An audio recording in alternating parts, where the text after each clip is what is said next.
मत करो पढ़ाई। सच बोलता हूँ, 50 दिन में कैसे कोई क्लियर कर सकता है सीए इंटरमीडिएट एग्जाम? आराम से छोड़ दो, नेक्स्ट अटेम्प्ट देखना। सच बोल रहा हूँ, अगर आप ये माइंडसेट का आपका दिमाग में जरा सा भी ये 1% भी डाउट है ना, तो उसको निकाल के फेंक दो। इस वीडियो में ना मैं आपको लास्ट 50 डेज, आपको 60 डेज सोच रहोगे ना भाई, 50 दिन बाकी है और आप लोग क्लियर कर सकते हो। आप लोग का अभी का रिजल्ट, जनवरी 2026 का रिजल्ट पॉजिटिव आया हो, नेगेटिव आया हो, कोई बात नहीं, या फर्स्ट टाइम आप लोग दे रहे हो, ये मैं गारंटी दे सकता हूं कि इस वीडियो के बाद ना आप लोग का मई 2026 लास्ट अटेम्प्ट रहेगा। आपका पहला अटेम्प्ट है, दूसरा अटेम्प्ट है, तीसरा अटेम्प्ट है, चौथा अटेम्प्ट है, कोई बात नहीं, ये लास्ट अटेम्प्ट रहने वाला है। अगर आप लोग ये सोच रहे हो ना कि मुझे इस बार नहीं देना, तो बहुत बड़ा ब्लंडर कर रहे हो। मैं आपको हर एक स्ट्रैटेजी बताने वाला हूं, मैंने कौन सा फॉलो किया था। देखो, आई cleared my CA foundation, CA intermediate both groups in first attempt. मैंने अपना आर्टिकलशिप अपना डेलॉइट से किया था। जब मैं बात करता हूं ना, वहां पे CA intermediate all India rank 1 भी था, उसका भी हाल आप ही जैसा ही था। मैं सच बोलता हूं, ऐसा नहीं कि बहुत ज्यादा कुछ पढ़ाई करके 10-12 बार रिवाइज करके पूरा बैठा हुआ था, नहीं, उसका भी यही हाल था जो अभी आपका है। और मैं आपको गारंटी देता हूं, अगर आपका लेक्चर भी कंप्लीट नहीं हुआ है ना, तो जिस बंदा का लेक्चर कंप्लीट हो चुका है ना, उससे जाके बस खाली एक सवाल कर लेना कि भाई इसका प्रोविजन बता दो। नहीं बता पाएगा, उसने जल्दबाजी में किया होगा। भाई अभी के टाइम पे 50 दिन बहुत स्वीट स्पॉट बोलते हैं, परफेक्ट टाइम बोलते हैं अवेयरनेस लाने के लिए, दिमाग खोलने के लिए कि आप कर सकते हो।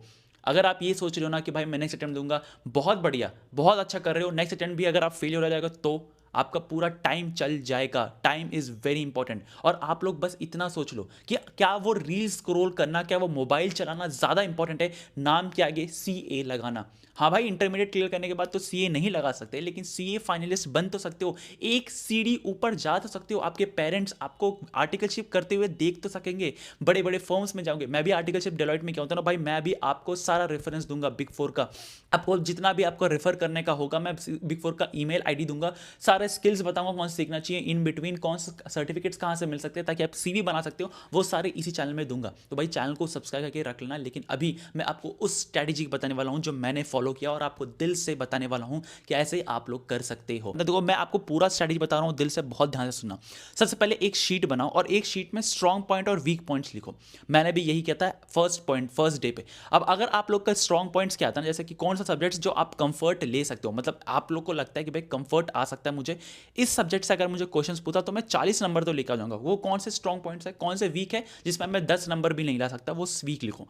थ्योरी और प्रैक्टिकल में डिवाइड कर दो। अब अगर आप लोग ये सोच लो ना कि भाई मेरा सारा सब्जेक्ट्स तो वीक में ही आने वाला है, वेलकम टू माय लीग। मैंने भी ऐसे ही किया था, मेरा 0 पॉइंट में ना सारे वीक पे था, मैं सारा में ही फेल करने वाला था, लेकिन मैं कैसे कन्वर्ट कर सका पास में। अब देखो, जब आप पेपर लिख रहे होगे ना, उसके जस्ट नीचे, उस पेपर के जस्ट नीचे ये लिखो। ऐसा नहीं कि भाई सारे वीक ही मार रहे हैं तो भाई आपको नहीं छोड़ देना है, नहीं, लिखो।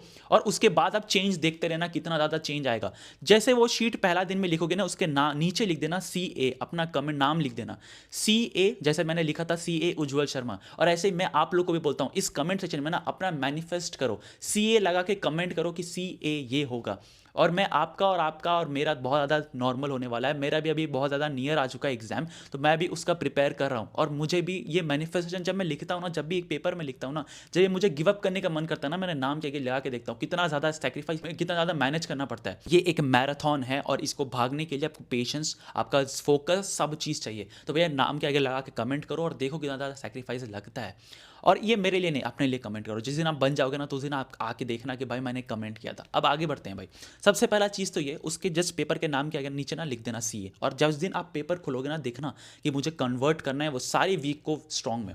अब आप लोग किससे करेगा? सबसे पहले अगर आप लोग अपने क्लास 12 का बोर्ड एग्जाम दिए हो या फाउंडेशन दिए हो, तो आपको अभी तक समझ आ जाएगा कि भाई मेरा स्ट्रॉन्ग पॉइंट प्रैक्टिकल है या स्ट्रॉन्ग पॉइंट आपका थ्योरी है। अगर आपका स्ट्रॉन्ग पॉइंट प्रैक्टिकल है, वेल एंड गुड, अभी उठाओ उसको। अब जैसे 6 सब्जेक्ट्स है, आप लोग का दो ब्रोथ ग्रुप्स है, अगर आप दे रहे हो well and good, group 1 group 2 दे रहे हो, मैं आपको सारा सब्जेक्ट वाइज बता रहा हूँ। आप लोग अपना ध्यान से उसे यूटिलाइज करो। 2x में देखो ये वीडियो को, लेकिन बहुत ध्यान से यूटिलाइज करो। सबसे पहला चीज तो ये, ग्रुप 1 में मैक्सिमम स्टूडेंट्स कहाँ फेल करेंगे। अब एक और चीज आपको ये बोलना चाहता हूँ, उस पेपर के नीचे ना आप लोग अपने नाम के नीचे ना एक और चीज लिख लेना, आपका प्रण, आपका promise, I will give regular test. ये कमेंट में भी लिख देना, सी ए अपना नाम के आगे लगा लेना और लिखना कि I will give regular test. जितना आप टेस्ट दोगे ना, देखो मैं जब इंटरमीडिएट क्लियर किया था ना, लेवल इस लेवल का था, मतलब नॉर्मल लेवल का आ रहा था, ईजी नहीं था, टफ नहीं था, मॉडरेट था, बट आईसीआई ना अब इस लेवल तक पहुंचा दिया है। इतना कॉन्सेप्ट के अंदर पूछ रहे हैं ना कि आप लोग अगर सॉल्व नहीं करके गए, मतलब आप अपना टेस्ट में, रेगुलर टेस्ट में फेल नहीं हुए, तो डेफिनेटली आप आईसीआई का एग्जाम जो मेन एग्जाम है ना उसमें फेल हो जाओगे। तो भैया उसमें सक्सेसफुल देखने के लिए रेगुलर टेस्ट देना पड़ेगा आपको। अब अगर आप बोल रहे हो कि भाई मुझे रेगुलर टेस्ट कहां से देना चाहिए, मुझे ऐसा कौन सा पेपर सेटर है जहां पे एग्जामिनर का एज इट इज आपको क्वेश्चन बना के दे, मैं सच बोलता हूं यहां पे मेंटरशिप सेशन चल रहा है by L cube team, Mohit Padedar and his team ने जो लॉन्च कर रखा है अपना टेस्ट सीरीज ना, लिटरली बहुत ज्यादा आपके लिए बेनिफिशियल है। यहाँ पे आपको वन ऑन वन मेंटरशिप मिलता है, यहाँ पे आपको सारे चैप्टर वाइज आपको टेस्ट लेते हैं, आपको पोर्शन वाइज टेस्ट मिलता है और साथ साथ आपको 18 फुल सिलेबस टेस्ट मिलता है। मतलब सोच सकते हो कितना ज्यादा टेस्ट लेते हैं, chapter wise, portion wise, full syllabus test. और ये खुद एक सीए इवैल्यूएट करता है, ऐसा नहीं कि भाई कोई रैंडम पर्सन इवैल्यूएट करेगा, सीए का, आईसीआई का स्टैंडर्ड मेंटेन करके इवैल्यूएट करता है। यहाँ पे आपको वन ऑन वन मेंटरशिप जैसे मैंने कहा वो मिलेगा ही मिलेगा, साथ साथ यहाँ पे आपको डेली प्रैक्टिस, जो आप लोग प्रोग्रेस कर रहे हो, कितना प्रोग्रेस कर रहे हो वो भी ट्रैक कर सकते हो आप अपना। और एक खास बात ये भी है कि अगर आप लोग इनका टेस्ट सीरीज पूरा अटेंड करते हो, पूरा आप लोग टेस्ट लिखते हो और उसके बाद अगर आप फेल कर जाते हो ना, इनका गारंटी इतना ज्यादा स्ट्रॉन्ग है कि अगर आप फेल कर जाते हो ना तो 100% रिफंड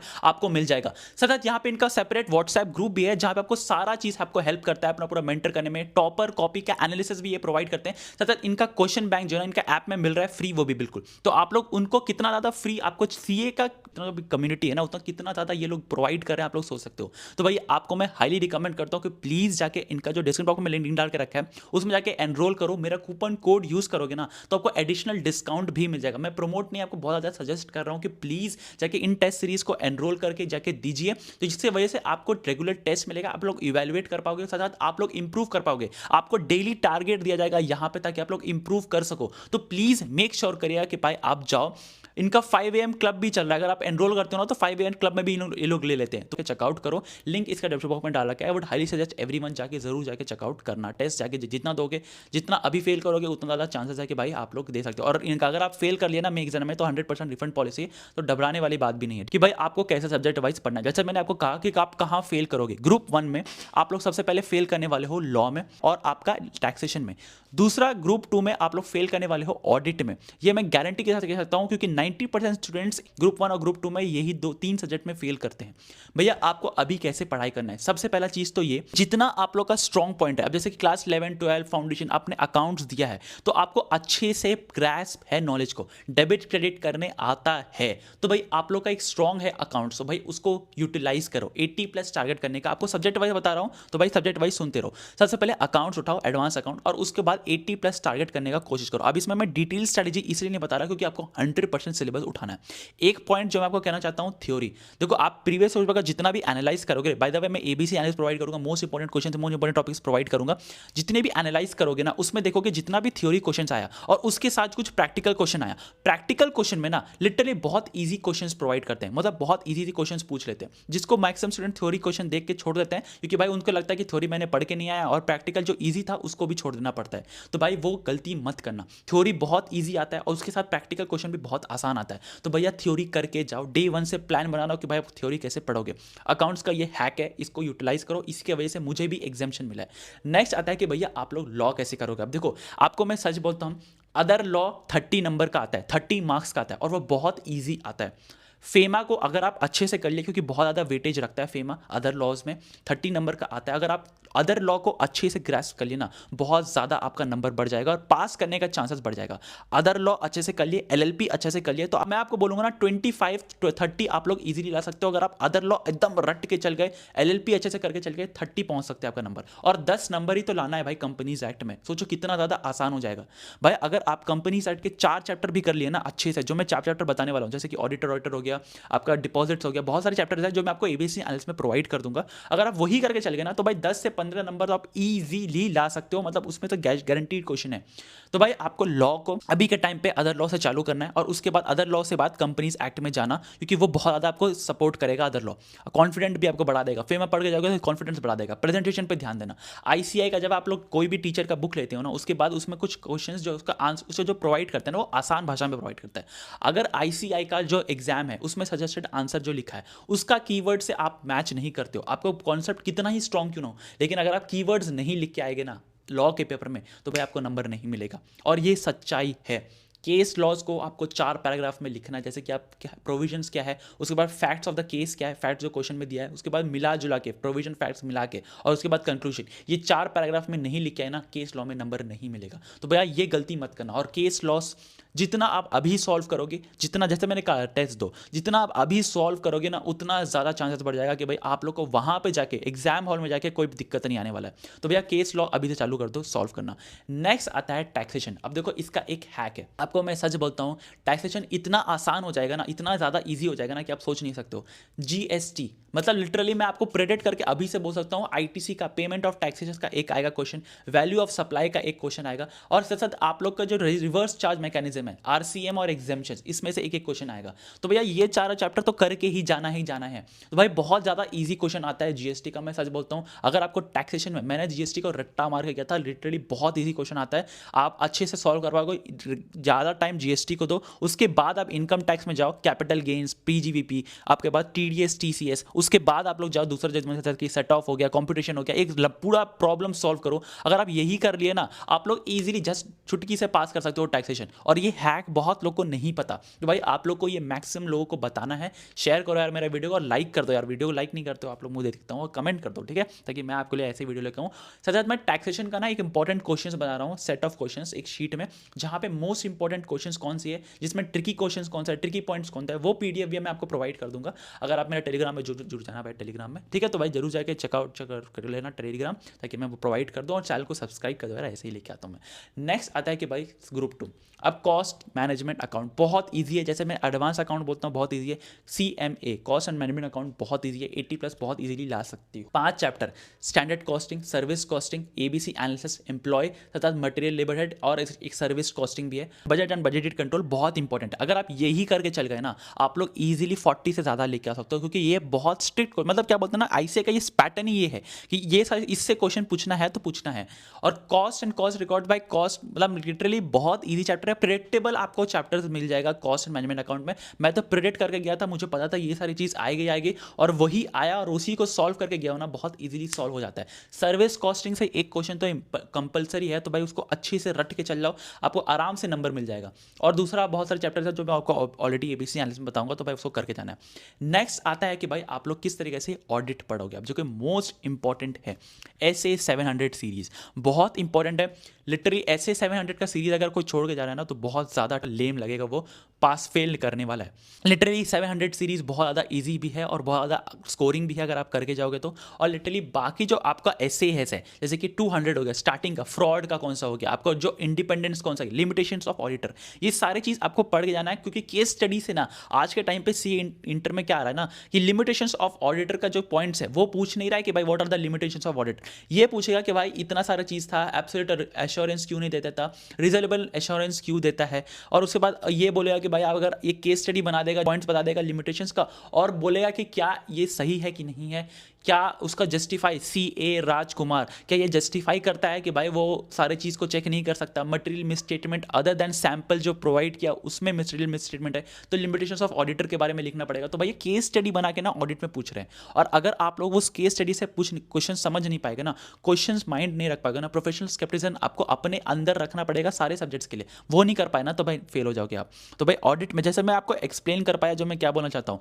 कि भाई कॉन्सेप्ट को समझो, और जितना आप कॉन्सेप्ट को समझोगे उतना ज़्यादा इलस्ट्रेशंस को सॉल्व करो। जैसे मैं इलस्ट्रेशंस के रूप में एक टेस्ट सजेस्ट कर दिया हूँ, इलस्ट्रेशंस को सॉल्व करो। इससे क्या होगा कि आप लोग अभी समझ पाओगे कि किस तरीके से क्वेश्चंस आता है, क्योंकि सी इंटरमीडिएट लेवल बहुत ज़्यादा टफ कर दिया है। जैन फाउंडेशन आप देख के आ रहे हो, बट बहुत ज़्यादा डिफरेंट कर दिया। जब मैं इंटरमीडिएट ऑल इंडिया रैंक 1 से बात करता हूँ ना, सी इंटरमीडिएट ऑल इंडिया में, उन्होंने लिटरली 3-4 बार रिवाइज किया है, 5-6 मॉक टेस्ट सॉल्व किया है, प्रीवियस पेपर सॉल्व किया है, उसके बाद जाके वो ऑल इंडिया रैंक बना है। ऐसे नहीं, मैं भी फाउंडेशन जब मैं भी फर्स्ट अटेम्प्ट में क्लियर किया ना भाई, मुझे हर एक पेपर को सॉल्व करना पड़ता है, पोर्शन वाइज सॉल्व करना पड़ता है, चैप्टर वाइज सॉल्व करता हूँ। इसलिए मैं रिकमेंड करता हूँ इलस्ट्रेशन सॉल्व करो, हर चैप्टर के पीछे कुछ क्वेश्चन है उसको सॉल्व करो, जितना आप सॉल्व करोगे उतना ज़्यादा आपके लिए बेनिफिशियल होगा। अब नेक्स्ट आता है last but not the least FM and SM। Literally बोलता हूँ, अगर आप SM का पोर्शन देखोगे ना, आपका बिजनेस लॉ अगर आप क्लास 11-12 में पढ़ोगे उस वैसा ही है, पूरा एकदम डिट्टो वैसा ही है। तो एसएम को ना बिजनेस लॉ समझ के पढ़ना। दूसरा एफएम आता है। एफएम एक नया कॉन्सेप्ट है। अगर आप फाइनेंस में इंटरेस्ट रखते हो तो आपको बहुत ईजी लगेगा, जैसे कि मुझे बहुत ज़्यादा ईजी लगता है। रेशियोज पे खेलना, आपको इन्वेस्टमेंट डिसीजंस लेना, आपको टाइम वैल्यू ऑफ मनी देखना, आपको गॉर्डन मॉडल्स, ये सारी चीज़ें देखना, ये बहुत ज़्यादा ईजी लगेगा अगर आप फाइनेंस में घुसना चाहते हो। अगर आपको नहीं लगता है तो कोई बात नहीं है, एक जितना आप सॉल्व करोगे इलस्ट्रेशंस ना, कॉन्सेप्ट पे ज़्यादा घुसोगे ना, तो आपको समझ आने लगेगा धीरे धीरे, बट उसके लिए टाइम देना पड़ेगा। अब अगर आप बोल रहे हो कि भाई मुझे 50 दिन बाकी है, 50 दिन मुझे कैसे पढ़ाई करना चाहिए, मैं आपको लिटरली बोलता हूँ कि भाई आपको 8 से 10 घंटा नहीं पढ़ना है, आप 4-5 घंटा ही पढ़ाई करोगे, इफेक्टिव 4-5 घंटा पढ़ाई करोगे तो आप कर लोगे। डे वाइज कैसे प्लान बनाना है, सबसे पहले मैं हर एक सब्जेक्ट को बोलता हूँ, हर एक दिन को आपको 2 सब्जेक्ट उठाना है, एक कोई सब्जेक्ट थ्योरी, एक सब्जेक्ट प्रैक्टिकल। मैं आपको हर एक दिन ये बोलूँगा कि भाई अभी के टाइम पे 30 मिनट्स ऑडिट और लॉ ऑल्टरनेटिवली हर दिन आपको देना पड़ेगा। अगर आप बोथ ग्रुप्स दे रहे हो या फिर रेस्पेक्टिव ग्रुप्स दे रहे हो, ग्रुप 1 या ग्रुप 2 दे रहे हो, तो हर दिन आपको लॉ, हर दिन आपको ऑडिट 30 मिनट्स आपको देना ही देना है। मैं ऐसे ही पढ़ाई कर रहा हूँ भाई, अपने लिए भी, फाइनल के लिए भी, और आपको मैं इंटरमीडिएट ऐसे ही पढ़ाई किया था, क्योंकि ये 2 सब्जेक्ट में लॉ है और थ्योरी है और आपको नंबर नहीं मिलता। अब नेक्स्ट आता है कि भाई आप लोग किस तरीका से आपको अभी करना है। देखो मैं अपना दिल से कुछ बोलना चाहता हूँ, किस तरीके से आप लोग प्रेजेंटेशन करोगे, किस तरीके से आप लोग ABC एनालिसिस करके प्रोवाइड करोगे, वो सारी चीज़ मैं प्रोवाइड कर दूंगा आप लोग को फ्री में। बिल्कुल टेलीग्राम ग्रुप ज्वाइन कर लेना और चैनल को सब्सक्राइब करके रख लेना। यार मैं आपको ना दिल से कुछ बोलना चाहता हूँ, मेरा भी ना बहुत ज़्यादा एग्जाम है, और जब मैं पढ़ाई करता हूँ ना, जब मैं बोर्ड हो जाता हूँ, मुझे ऐसे पेपर रख के लिखते रहता हूँ कुछ भी ना, तो मुझे वो सारे दिन याद आते हैं जो मैं CA फाउंडेशन, CA इंटरमीडिएट में बिताया था। और मैं लिटरली वो सारे मेहनत ना मुझे आँख के सामने आ जाता है कि भाई मैंने इतना मेहनत किया था इंटरमीडिएट एग्जाम क्लियर करने के लिए, इतना मेहनत किया था एक लिंक्डइन पोस्ट करने के लिए कि मैं CA फाइनलिस्ट बन गया हूँ, मेरा डेलॉइट में आर्टिकलशिप लग गया। ये पोस्ट करना, ये अपने मम्मी पापा को कॉल करके बोलना कि मैं सक्सेसफुल बन गया हूँ, वो ज़्यादा इंपॉर्टेंट है दैन वो रील स्क्रॉल करना, वो सारी चीज़ देखना जो आज के टाइम पे कितना ज़्यादा रेलेवेंट है। भाई लोग लिटरली इतना ज़्यादा टाइम स्पेंड कर रहे हैं रील पे, इतना ज़्यादा टाइम स्पेंड कर रहे हैं कि भाई वो लोग, मतलब मुझे समझ नहीं आता है कि भाई आप लोग, वो नाम के आगे आपका CA लगेगा, लिटरली आपके नाम के आगे। क्योंकि पेरेंट्स के बारे में सोचो, जब आपके पेरेंट्स आपके बारे में बताएंगे कि ये मेरा बेटा बेटी है, ये मेरा CA बन चुका है, उस फीलिंग के बारे में सोचो। जब आप अपने पेरेंट्स को कॉन्वोकेशन में लेके जाओगे, वो फीलिंग के बारे में सोचो। जब मैं भी गिव अप करने का सोचता हूँ ना, तो मैं भी वही फीलिंग सोचता हूँ कि भाई जिस दिन मैं अपने पेरेंट्स को लेके जाऊँगा कॉन्वोकेशन में, जिस दिन मैं अपने पेरेंट्स को बताऊँगा कि ये रहा मेरा डिग्री, ये रहा, जब लोग मुझसे बोलते थे कि भाई ऐसा नहीं होगा, ये रहा मेरा डिग्री, आप बताओ दुनिया को, वो फीलिंग कितना डिफरेंट होगा। भाई आप अभी के टाइम पे बस इतना सोचो कि आपको ये पार करना है, ये एक सीढ़ी है, आपको पार करना पड़ेगा।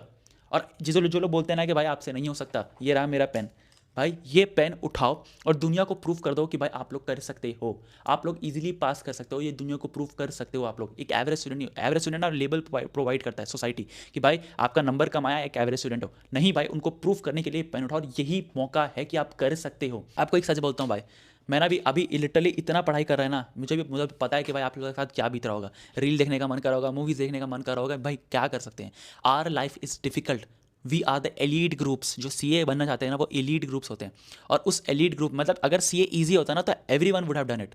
It's toughness that makes us special. अगर स्पेशल बनना है ना तो भाई मेहनत करना पड़ेगा। ये मैंने खरीदा है, और मुझे ये पूरा प्लान है, ये मैं प्रॉमिस लेके रखा हूँ कि भाई मुझे इसे CA फाइनल के पहले खत्म करना है। और ये ऐसे ही खत्म नहीं होगा, लिख लिख के जितना प्रैक्टिस करोगे, जितना आप लोग लिखोगे, उतना ज़्यादा मेहनत होगा। और मैं आपको दिल से बोलता हूँ यार, वो फीलिंग इमेजिन करना जिस दिन आप लोग लेके जा रहे अपने पेरेंट्स को और बोल रहे होगे कि भाई मैंने CA क्लियर कर लिया, अपने पेरेंट्स को कॉल करके बोलोगे मैं CA फाइनल्स बन गया, आर्टिकलशिप खोज रहे होगे, आपके पेरेंट्स आपको देख रहे होगे काम करते हुए जाते हुए, कितना बड़ा फीलिंग, कितना प्राउड फीलिंग आएगा। उस फीलिंग को जाने मत देना।